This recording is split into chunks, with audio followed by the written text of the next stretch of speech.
This episode of Taste of the Valley has been brought to you by Fresno Distributing.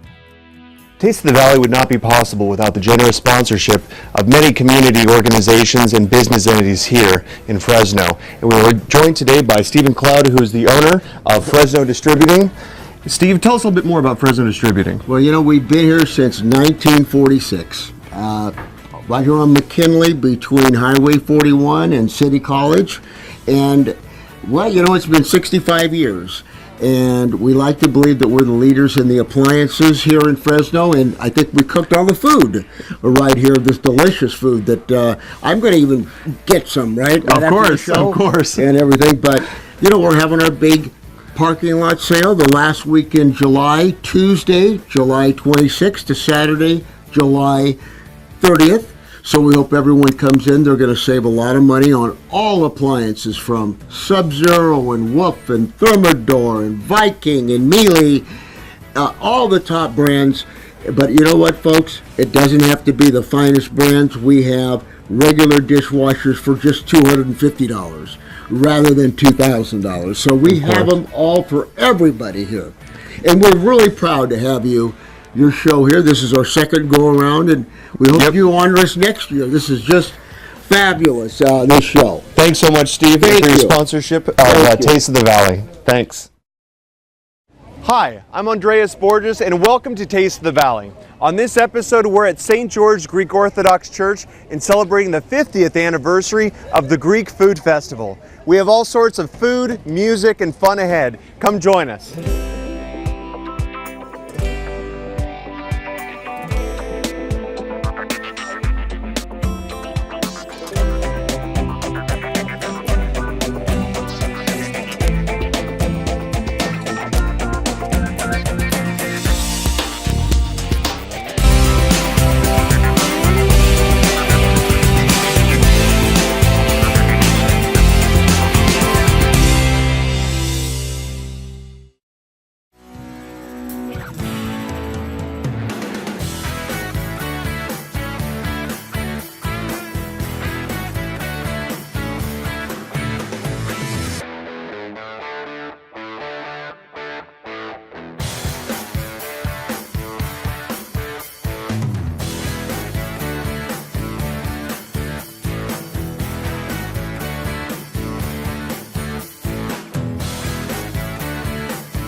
Hi, we're here with Peter Vallis, Executive Director of the Greek Food Festival. Peter, thank you so much for joining us. It's a pleasure.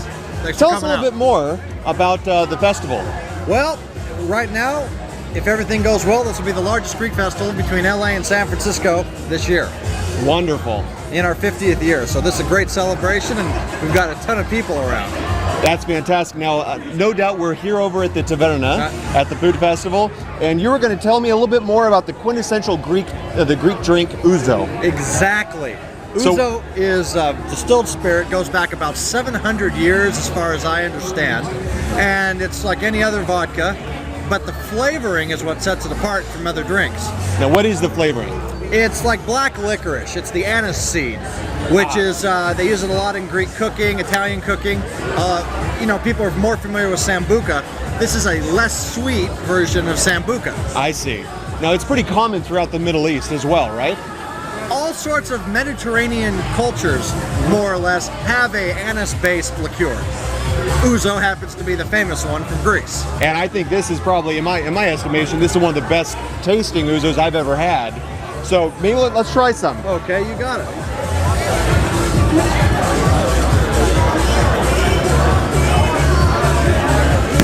Now look at that. Now why did it change color? That's part of the anise flavoring. Any anise-based liqueur gets cloudy when put in water or in ice. And it's just part of the chemistry of the crystallized sugars and other sorts of stuff. Oh. So now we would say it in Greek, siniasas. ECN? Siniasas. ECN. That is very strong, very good though. Exactly, and it's great for your breath. Now, there's usually food accompaniment to ouzo. Well, tell us a little bit more about that. The mezzathakya. Well, you know, ouzo, like any other spirit in Greece, where food and wine and drink go together, you sip it. You don't shoot it, you sip it. And so you have to have things you can nibble on, little meze, that work. So you have a little feta cheese, some olives, you know, little pieces of food. Some octopus. Octopus, squid, spinach. All the good stuff. All the good stuff. Bitter greens. All those things that you can't always find at the supermarket go great as you're sitting around cooking and eating for your usual Greek 8-hour spread. Yes. Usually for birthdays, celebrations, or Friday night. So now we're going to go over to the wine tasting booth, and we're going to talk about some of the wines over there. Sounds so great. I'm looking forward, but before we do that, we got to have a little bit more of this. Absolutely. Bravo, farsume. Stay tuned, there's more Greek festival to come.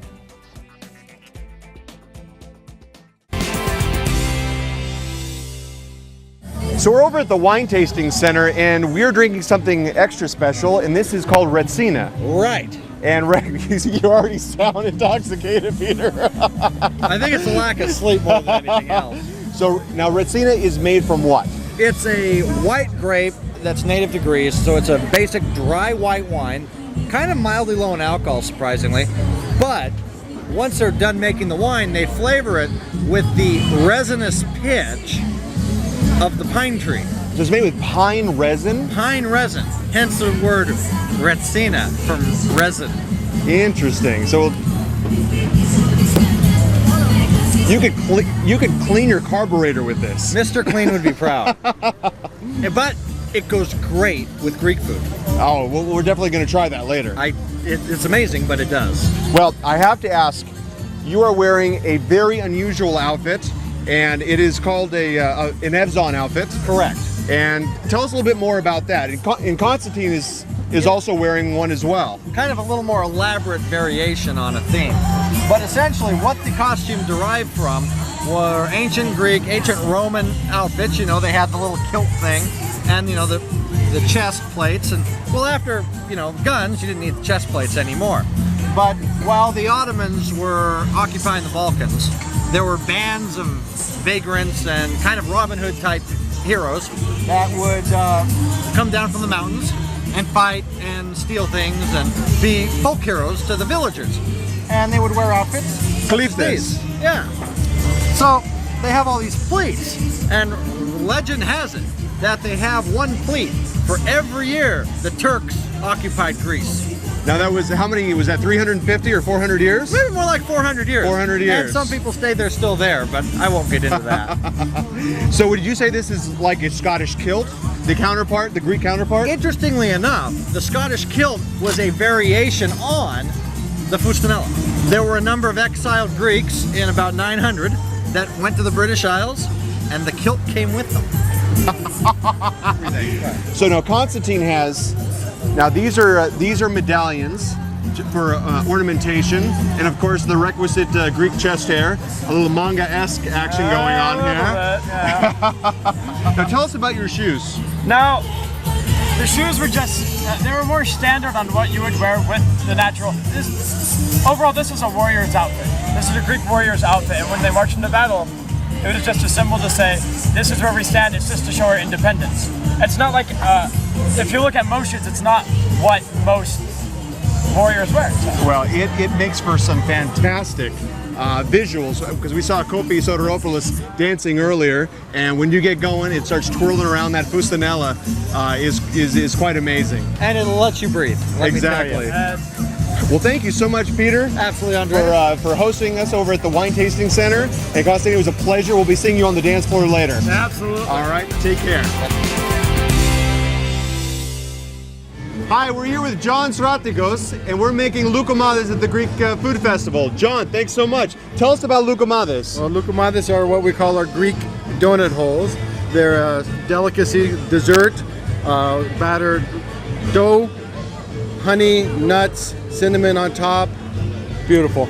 Excellent. Let's see how you make them. All right, here we go.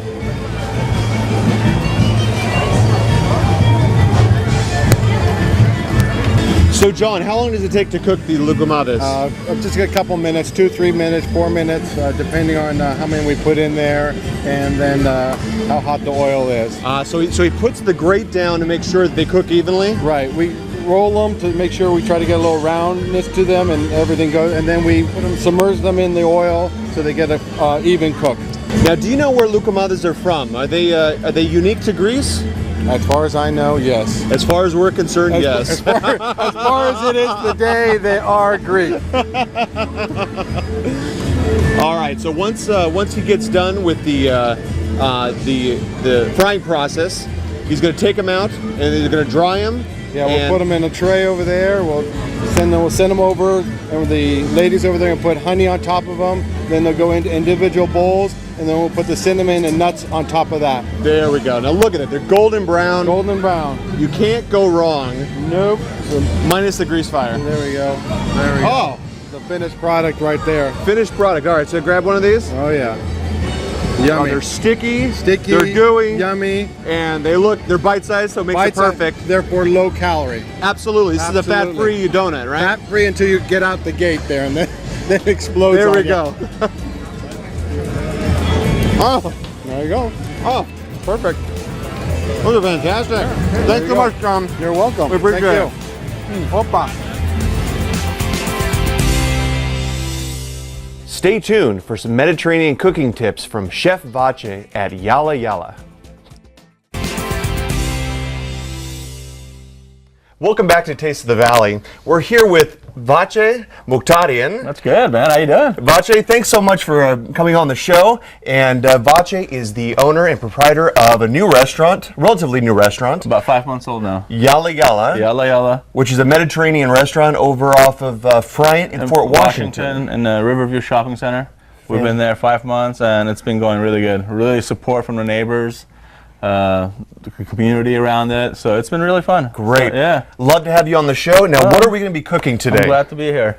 We're doing a salmon dish that we kind of worked on a recipe at the Cracked Pepper, but it really influences the Mediterranean. So we have a really nice piece of salmon here that we're going to be searing up.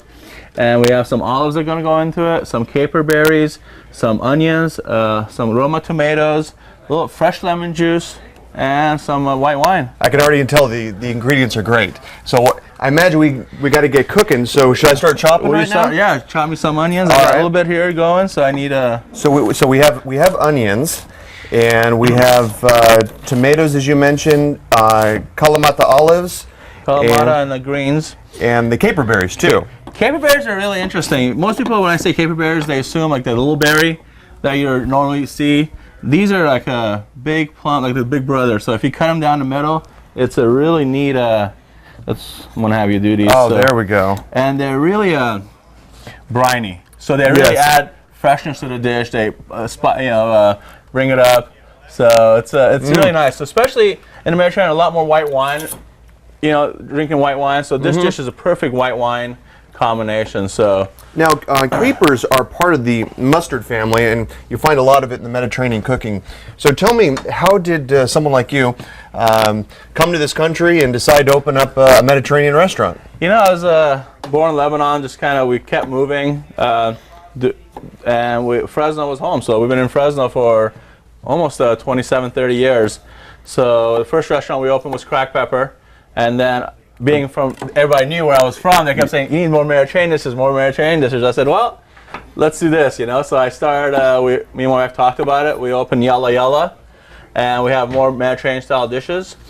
And that includes from Middle Eastern, shish kebab, hummus, your basics, and then to a dish like this that might be more, maybe a little French or, you know, Southern Italy, something like that. So it's, we have a really nice area of food to cover. But it's not just traditional food. It's kind of like your mom's cooking, but kicking it up a notch. Yeah, I went to culinary school. You know, wanted to be a chef. I'm a chef. I enjoy cooking, so it's something that I wanted to do. I wanted to bring this up a little bit more. You know, all our meat especially on our beef or lamb, we cook it to mid-rare to medium. So somebody that's enjoying a glass of red wine can actually have a temperature. So if they choose still to have it well done, we'll be more than happy to accommodate. But yes, you know, we're here to. Well, the inside joke, folks, is my family's Greek and Armenian, and all the meat has to be completely overcooked. If it's not super well done, it's not appropriate to eat, which is why you're kicking it up a notch because you're not overcooking all the lamb. Exactly. My mom comes over and she's every time she says, "Vache, this isn't right," then I know I did it right. Because everything has to be like, well done. Well, let's get cooking, Vache. All right. So what do we do first? We got some vegetables. Vegetables cut going. here. So we want to get our pan hot here. The trick is, anytime you're doing fish or any protein that you're going to cook, you want to get your pan extremely hot. So the way you can tell that, you want to put your hand on it. If you don't feel it hot, you got to wait it out a little bit, okay? And then let's get our salmon ready. And what you want to do with the salmon is, I got a little towel in there just to keep it dry. Because what happens a lot of times, people put wet fish into a pan, it starts just spewing everywhere. You end up frying your hand more than the fish. Very true. So the drier the fish, the drier the product, you're going to get a better sear, and it's going to look beautiful. So this pan's getting a little hotter. Put a little olive oil. A little bit of olive oil. And we use olive oil to sear all our stuff at the restaurant, just because it adds a little bit more flavor. Sometimes, salads will use a lighter oil, but for this, we do this. So, Vache, we have a very hot skillet Very here. hot pan. You want your oil kind of dancing in there, and it's just moving. So then, you want to finish with that some nice kosher salt and some black pepper. I know most people say white pepper, but I love the flavor of black pepper. So you want to get that down. And you notice I didn't flop it down. You just want to place it down gently, and you just want to press on it so all the parts are caramelizing. So natural product, what happens is you salt it, the sugar comes out of whatever you're searing. So that gives you that nice caramel color. That nice crust. Yeah, so if you don't salt or pepper something, then you're not going to have that. So interesting. All right. So just moving the oil around a little bit. We'll start out with the item that's going to cook the longest with the fish. So which is going to be our onion. And we want to just really get that in there, build that flavor up with that. And then we season that a little bit more too, a little salt, a little pepper on the onions. And when we come back, we're going to be able to put the olives in and the rest of the ingredients. Exactly. So folks, stay tuned.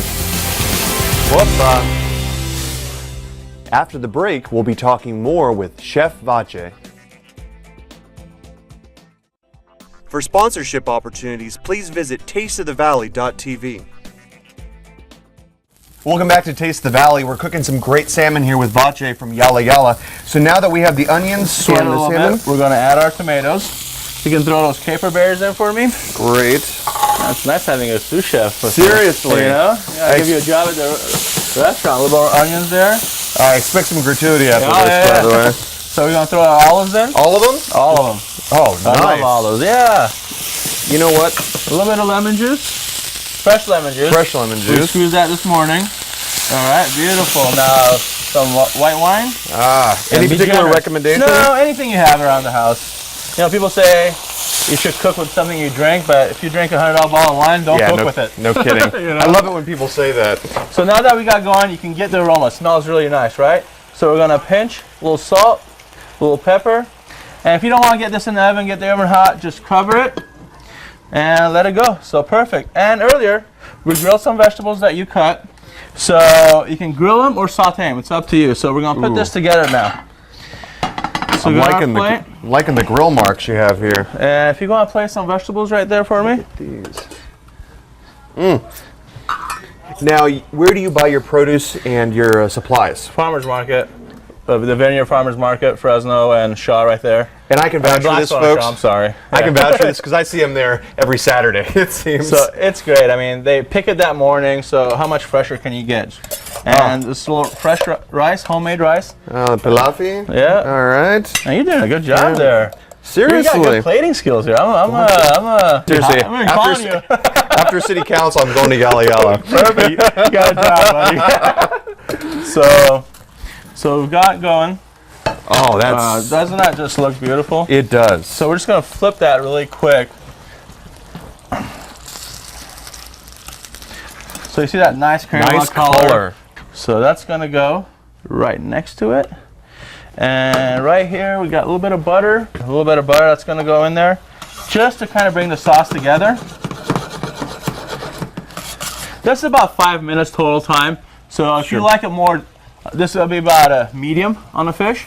So if you like it cooked a little bit longer, about 8 minutes is what you want to go for. So Great. And the butter, of course, cuts some of the acid from the olives. exactly. It makes it a little bit more mild. But I mean, I'm a big fan of olives. In fact, I think I eat olives just about every day. I do too.